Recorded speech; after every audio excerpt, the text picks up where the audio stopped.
still put that much value on it. And the question I want answered, which will be answered very quickly, is how much do SKT target the things that were their downfall in 2 games against G2 in the group stage, and how much of it is more tournament meta in this first pick and ban? Well, we're already seeing some unique stuff coming out from SKT with the Tom Kench priority ban coming out on the blue side, and very specifically the Nico ban as well. So a lot of junglers and flex picks still available right now. I think we can both agree that Nico is kind of this new pick that's gained steam over MSI. It wasn't in the conversation like those 5 flex picks were come day 1 of the group stage, but it's picked up steam. It can be played in 2 different styles. SKT gonna ban Jace away, so the Jace first pick that of course provoked the now infamous top lane Pyke is going to be banned on blue side by SKT. Now I wonder if G2 choose to ban the Sylas here, or whether they and look to leave both junglers open.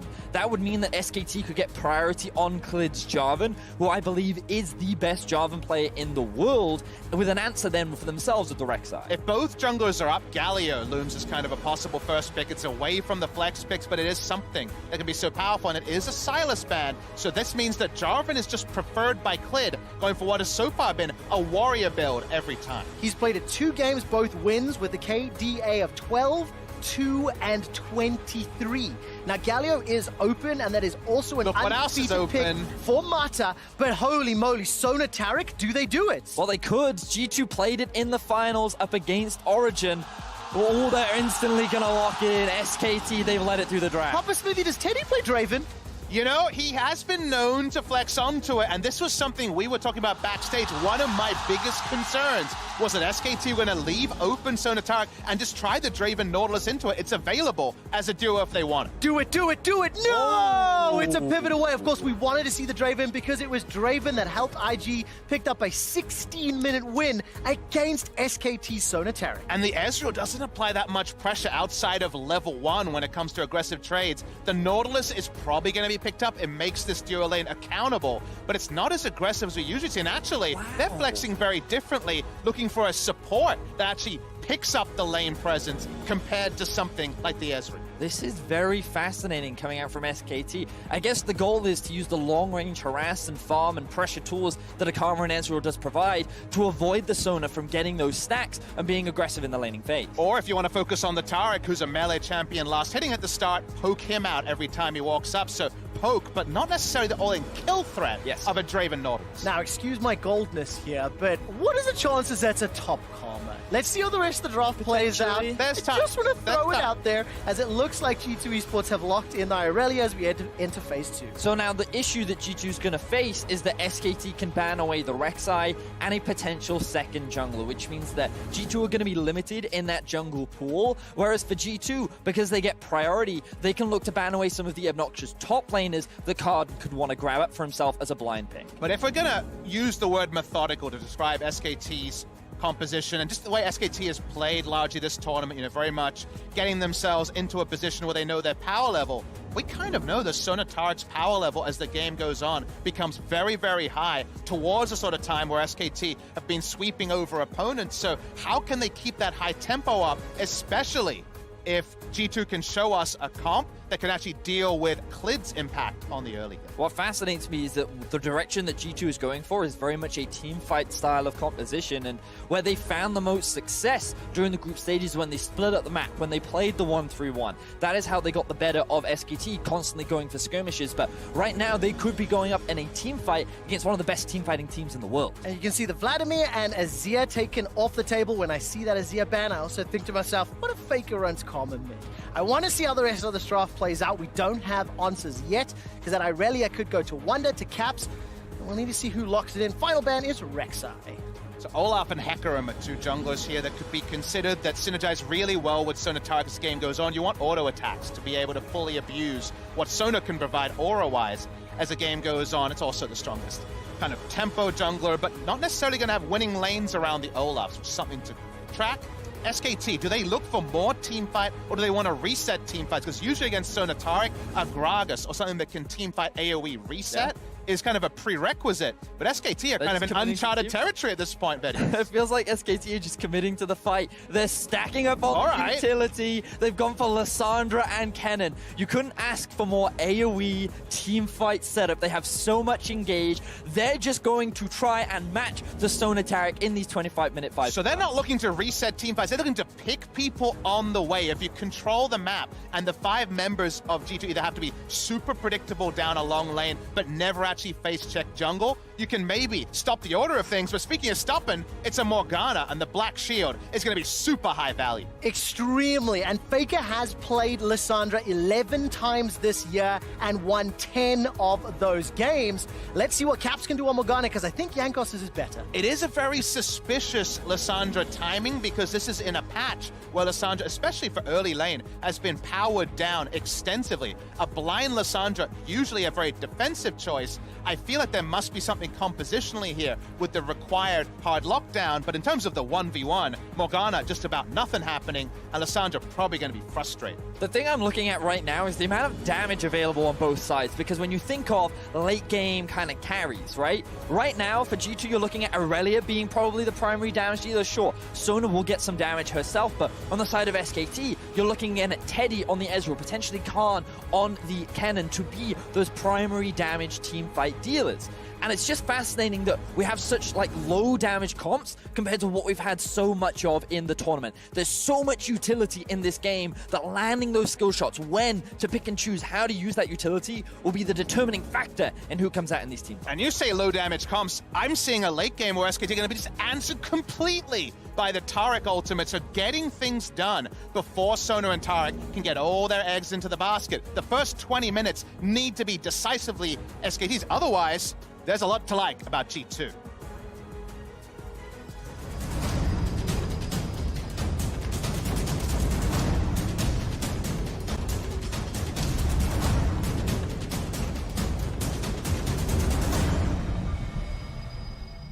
And welcome back. You're getting a glimpse of the MSI pedestal just a moment ago, where the winners of this year's mid-season invitational will have the trophy displayed with their name for at least a month after the event. It's going to be a very hype, and we need to see whether or not SK Telecom or G2 Esports will have a shot at the title. G2 with the creative start.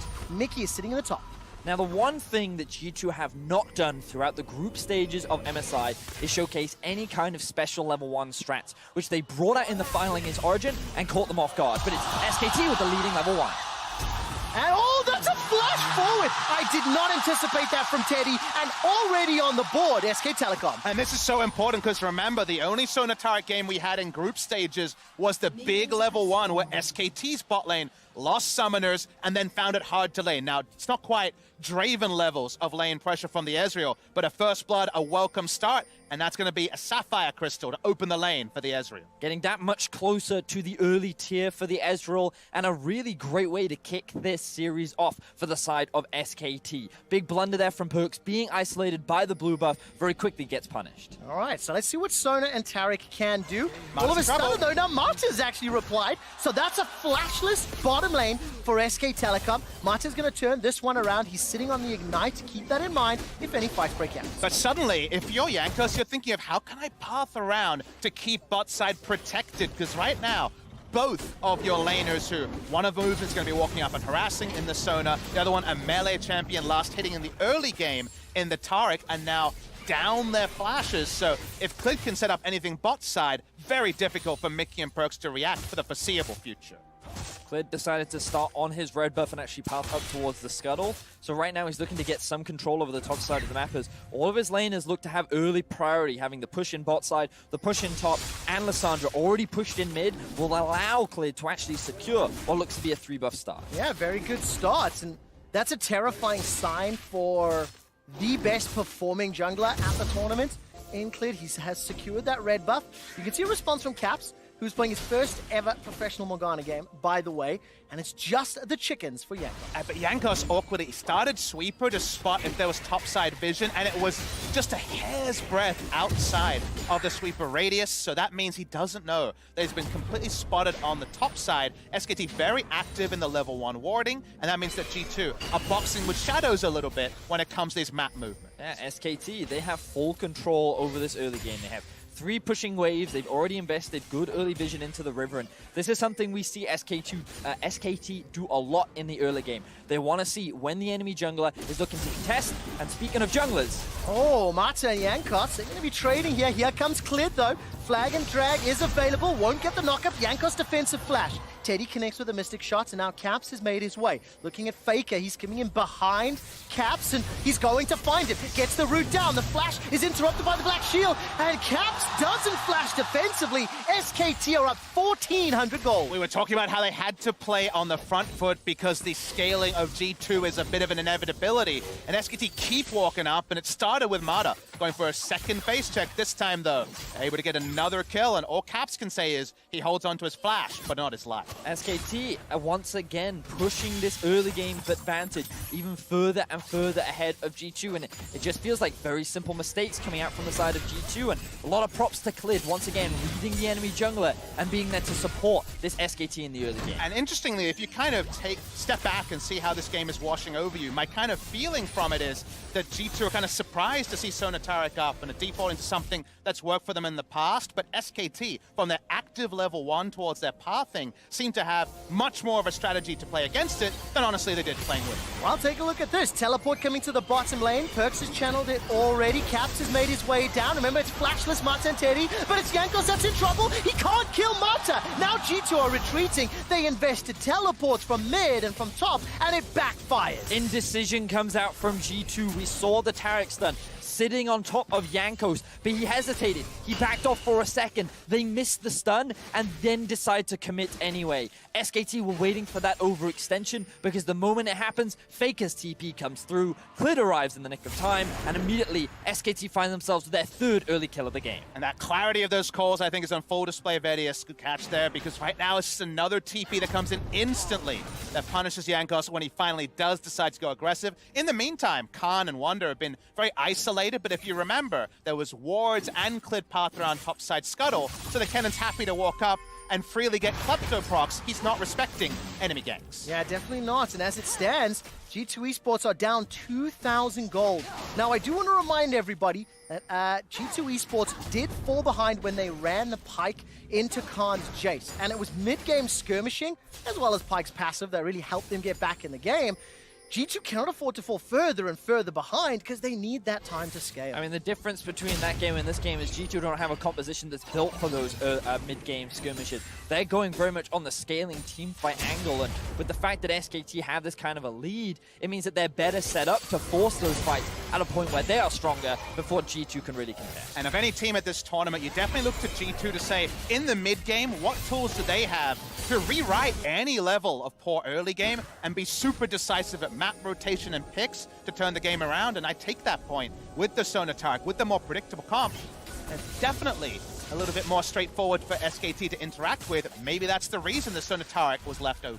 All right, take a look at the mini-map. Fake is already roamed up. Thank you, observers. This is a 3v2 in the top lane. Caps will be late to the play. Here comes Khan. Vanguard edges down, and the slicing Maelstrom deletes Wonder from the map. Now Jankos is being run down. Clid gets an auto off before he runs away. Khan decides to engage. The little Electro Hamster's running forward, but he can't quite chase Jankos down. Caps will not be able to thread the Dark Binding through the minions, and it's another kill to SKT. Big role reversal to that first game between G2 and SKT. First roam going to Faker. What defined, to me, the mid lane matchup was the Faker was staying mid, farming out, and Caps was on LeBlanc. He was on Rise. He was making those first rotations.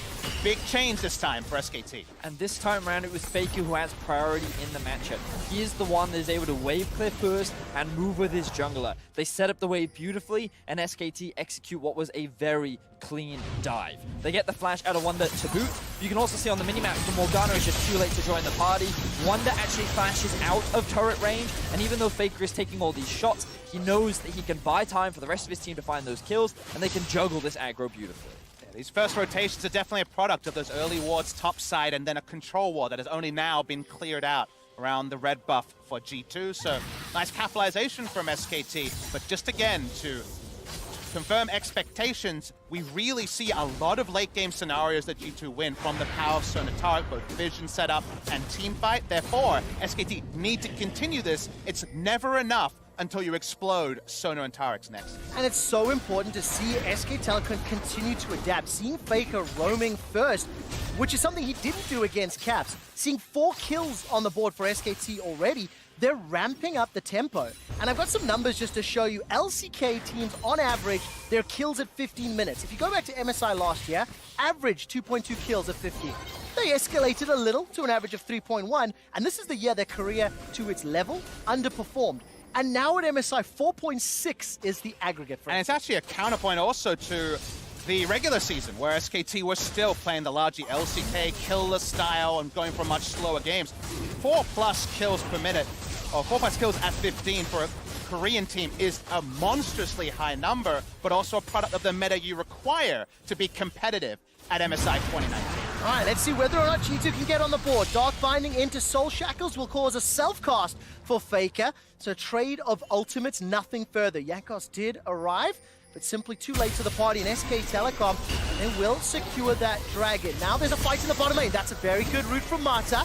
Perks and Mickey turning this one around. No access to the Perks ulti yet. Crescendo's on cooldown. Summoning Heal was in fact used by Mickey, and it's just a lot of trading. I keep waiting for the explosion to happen, but there's just not enough damage yet. You can also see how this 2v2 works in favor of SKT. Rather than go for those all-ins, rather than try to execute the Sona Taric lane, they've actually built up a very massive lead. And remember, by running the Kleptomancy as well, he can just continue to land this poke and force this duo underneath their tower, where you're still stacking up a lot of gold on the Ezreal. He's now sitting at 4.2k right now on a 2-0-0 Ezreal.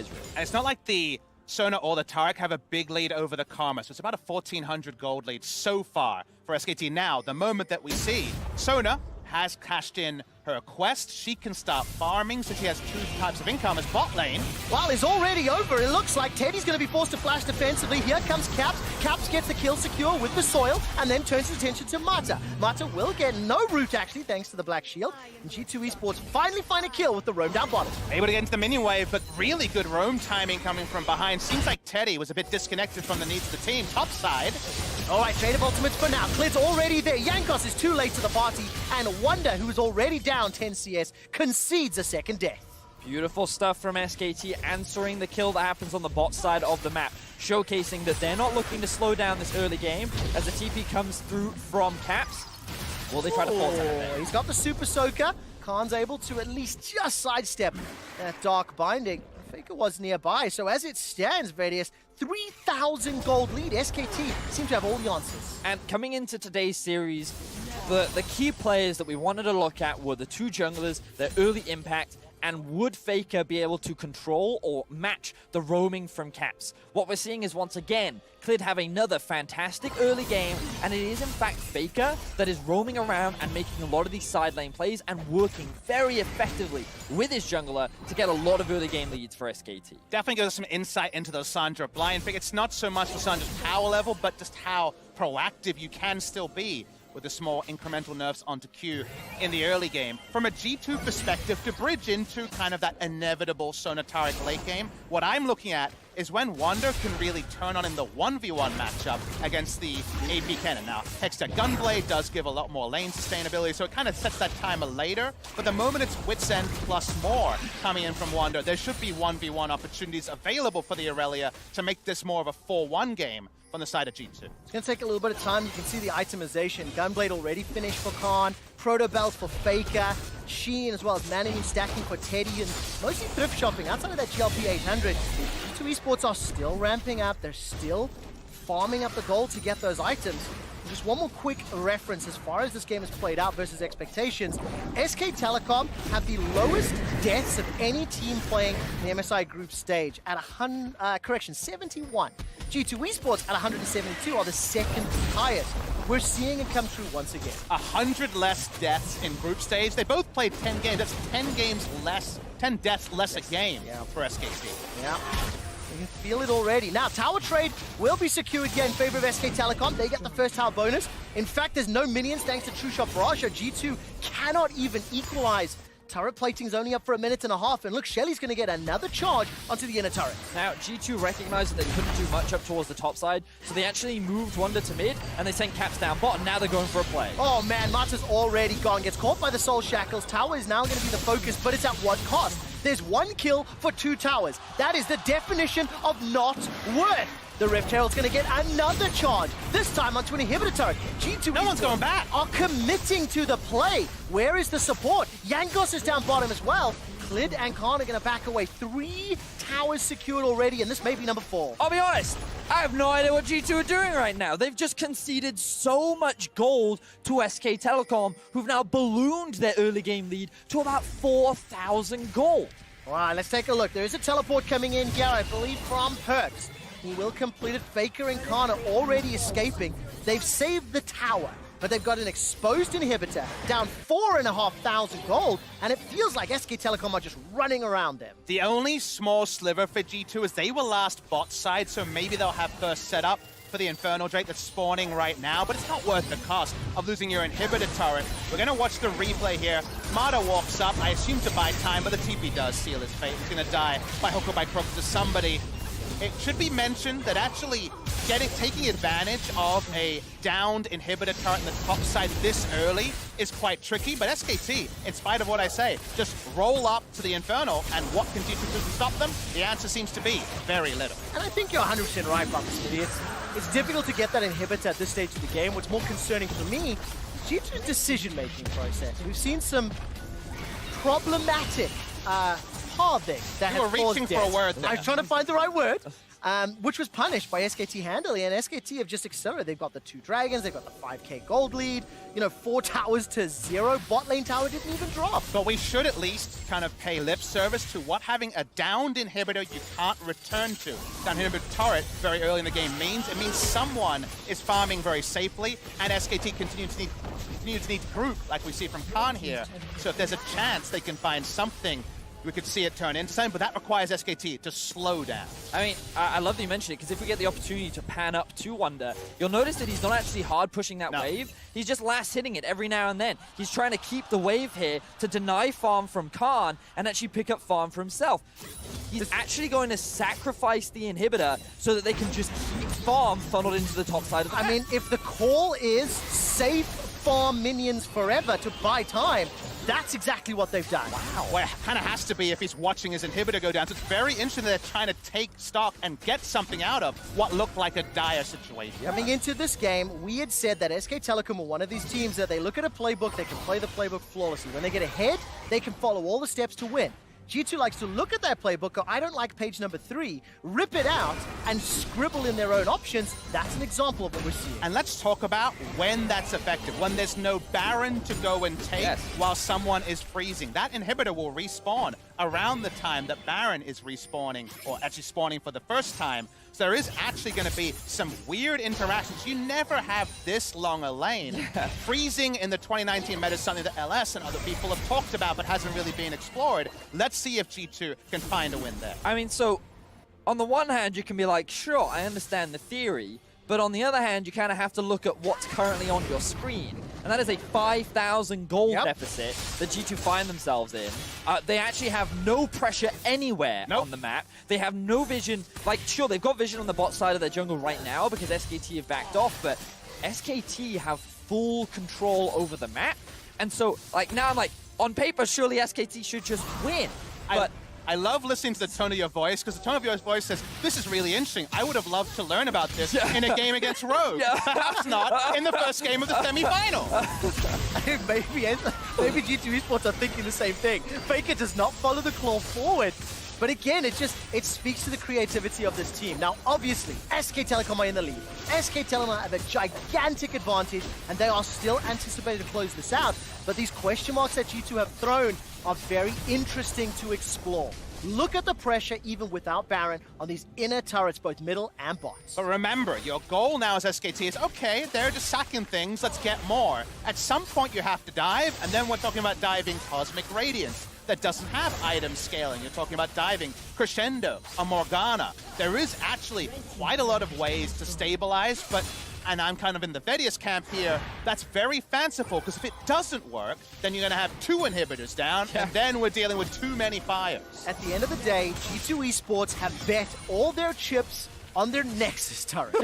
They have gone It's all 17 in. minutes in, Trevor! Exactly. They have gone all in on saying, you can have the Rift, we'll have supers in the top lane for a few minutes, and we just need to see. I mean, at the end of the day, again, this is up to SK Telecom to break open those other lanes, and so far they're doing it flawlessly. I mean, if I'm SKT, I'm not worried right now. Sure, Wonder is getting You're farmed on the top suspicious, side. at least. Yeah, I'm suspicious. I'm like, what are G2 doing? But at the same time, I'm thinking to myself, all right, well, you know what? Baron spawns in about 2 minutes. Our Baron taking isn't the fastest, but at the very least, we can force them to come to us, and if they leave their base, then we're in a much better position. Look at us. We've got Trinity Force. We've got the Manamune complete. We got 2 items on our Lissandra. We're really strong. All we got to do is find one fight right now, and we pretty much win the game. And when you look at the timers, 1.5 for Baron, 45 to the next Drake, which is an Infernal. And obviously, for the first time in a little while, G2 Esports are pushing that vision line. Look at the the line of control wards from red buff down to blue buff. Observers obviously highlighting it as Jankos starts to back away. For the time being, SK Telecom are now setting up their Baron vision. And again, I think some of these AoE spells, you know, if G2 can pull them off, great, but it is a very, very, very big deficit, so we cannot have any room for error. So because of kind of the intentional lull in the game G2 caused by allowing their inhibitor to go down, we can only really rate them on how they deal with contesting Baron, and it's very tricky. The same pick power that allowed SKT to roam early to top and bot is going to catch people on the way, so how they set up here with some tanky members and some temporary invulnerability is going to be fascinating to see. They're probably not so excited to see that's a second Infernal spawn for SKT. Yeah, that just means that SKT are even stronger than they already are. You know, they've hit a very powerful mid-game spike. Having the additional damage of the double Infernal is something that no team wants to deal with. And on top of that, I just want to draw attention to the experience as well. Notice that Khan is still the same level as Wonder. The bot lane is still the same level as... Ooh, we see a pick. Oh, we do indeed, but on who? Cosmic Raiders comes down there, buys so much time. Look at the power of Sona and Taric, but crucially,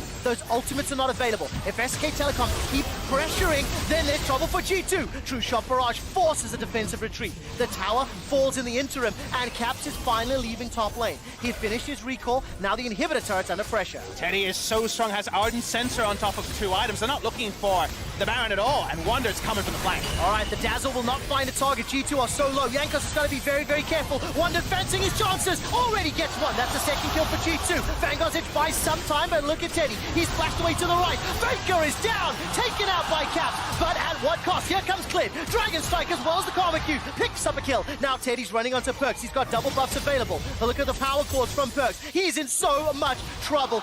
Instantly taken down by Teddy. It ends up being a 2 for 4 in favor of SKT. It's not done yet. The ace is available. Caps throws out the Super Soaker. Dark Binding as well as the Tormented Shadow. He gets taken out by Faker though. And this is a one-sided fight in favor of SKT as they secure the ace 20 minutes into the game. But Teddy's so greedy to kill the Morgana, they're not actually going to get an inhibitor from this play. They get 2 inhibitor turrets, but he just chased for a further kill on Caps, and that does delay what may now be a turning point for G2. But we saw SKT just group and force the fight. They said, G2, you have the challengers, otherwise we're going to keep taking these towers. And once you lose this mid-tier 3, Baron is just ours for the taking. So G2 finally decide to go for the fight. Wonder tries to go for the flank. And while initially it looked quite positive for G2, you then, as the fight progressed, saw the gold gap between the two teams. They just couldn't keep Teddy accountable on the side of the fight. They could only deal with what's in melee range with them in the front and the dazzle range, and unfortunately Teddy is doing nuclear levels of damage right now. But the map reset doesn't actually gain SKT anything other than having to siege onto a turret. They don't down any inhibitors, so actually G2 can push out and contest what may be the kind of clincher for this game in the Baron that SKT will no doubt be looking for. So Papa Smithy, after seeing G2 play out that fight, looking at the investment that SKT have had to make, execution is calling for Clid, QSS for Teddy. Now Teleport will just about finish. No, it does not. Wonder will go down. Do you think this is a positive sign for G2? That No, additional he golden just died. Okay, not wonder. Question before he's dead, buddy.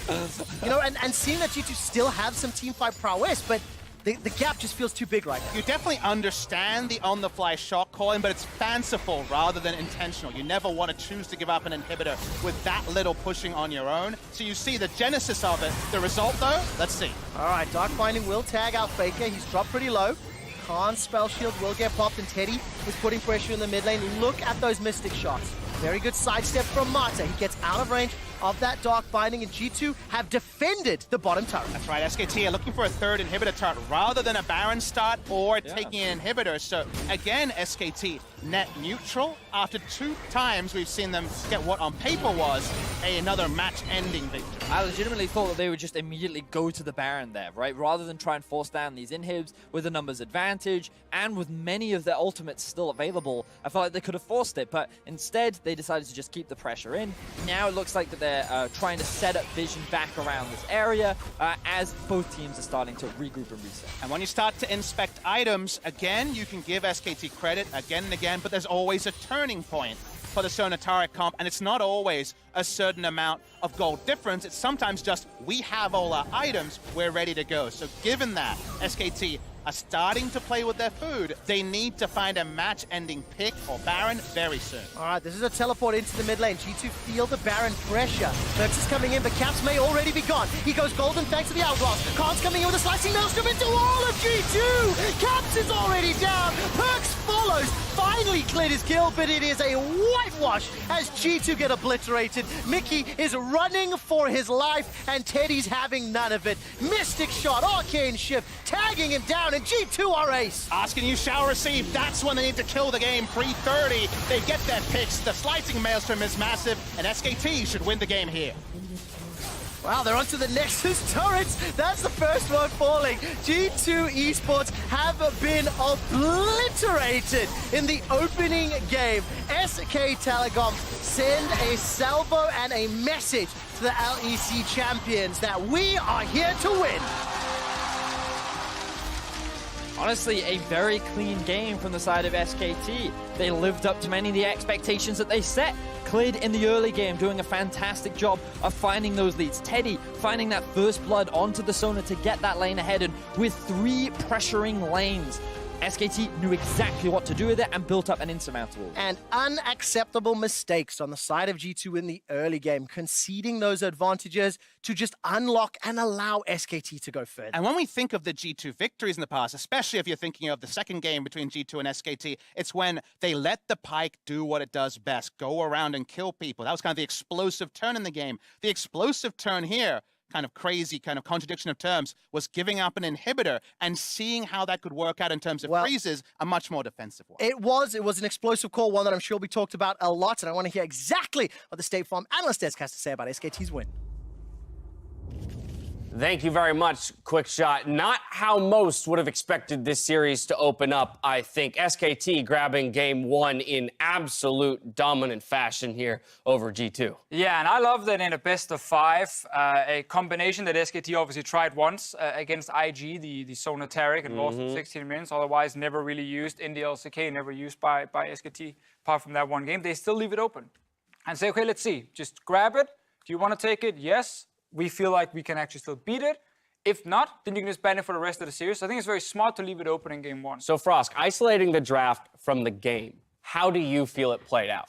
I mean, the thing is the scaling potential on Sonataric is massive. Sonataric late game do so much damage. They are not a low damage threat right there. It is a 5v5 monster, but you saw how quickly SKT were able to say this is going to be a 1-item, 2-item game, and how quickly they were able to ramp up game time. I just want to say that, like, the draft overall and the answer from SKT, like, this, in my opinion, is so heavily G2 favored. Like, it's unbelievable. Like, this is like almost a dream setup for the Sonataric, because they're not even against the scariest early game we've seen. It's not like the Draven that's running crazy with the Bloodthirst at 7 minutes. Like, it's a long-range poke lane they're facing, which will have issues with at least killing you. They have Jankos on Olaf as some sort of like early game bridge as a jungler, and Morgana will just trade farm with the Lissandra and can follow her. So this felt like a draft where you could get to late game. Yeah, initially when we saw it starting out, we were like, what, the Ezreal Karma is your answer that you came up with? for the Sona Taric lane because, okay, yeah, it can poke, and you also have Kleptomancy, but it never really felt like this should be the answer. Yeah, but as you mentioned, Frost, it did not take long for this early game to ramp up in favor of SKT, not letting G2's comp scale to the point of dominance. And I think that there are two factors here. The first factor is, it must be said, G2 messed up. You guys messed up big time. So many kills that were so unneeded, so many summoner spells that were just thrown away. But the other side of that was SKT's genius with Klid's pathing. Yeah, man, I mean, I agree with Kobe on the dodging part as well. Like, You okay there, buddy? I mean, I hate watching level 1s like that. It's just such a shame to look at. So yeah, they end up trading flashes. Mata gets forced out, but Mata gets vision of where Jankos is starting, and that's really important. Because the goal now is to stop Jankos from doing anything early. They actually took his red buff. He then feels, okay, I have to make a play somewhere, but it's not the correct answer to run down to your Sona Taric lane. There's such a high chance of getting counter-ganked, and you're just effectively feeding over another kill. And you just can't do that in Sona Taric. You can't be the one trying to make some aggressive plays that completely backfires, and you can't get caught at level 1 either. And I really want to highlight the deep wards from SKT. This was a common theme. Every time the camera pans down, they're walking in. They push in the lane, walk in, get another deep ward. So they see every time Jankos tries to make a move there with the Olaf, they are ready to close the trap. Yeah, I mean, absolute dominance out of SKT here in game 1. I want to ask the question about, from G2's perspective, what went wrong / was this disrespect? Was this, being ill-prepared for the picks that SKT brought out? Like, where does this look for G2 come from? So the level 1 often can be explained with not having actually talked a lot about what is our plan for level 1 in this specific game, because he was just sitting in the river at the ramp. And it wasn't a surprise or anything. They literally just walked to him. He was like, oh, I see you. And then they just run him down and kill him, right? So there wasn't even anything special there. That was just one of the dumb, unfocused things where after you're like, wait a minute, how did we let this happen, right? But following that part, I think it seemed like they got a little bit desperate with how to stop the early game or stop the bleeding with Jankos. And because it was so hard for him, because he was spotted the entire time, it was very easy to counter-gank him and shut him down. And eventually, Wonder would die. That was going to happen no matter what, because they could just 3-man tower dive him, like we saw there.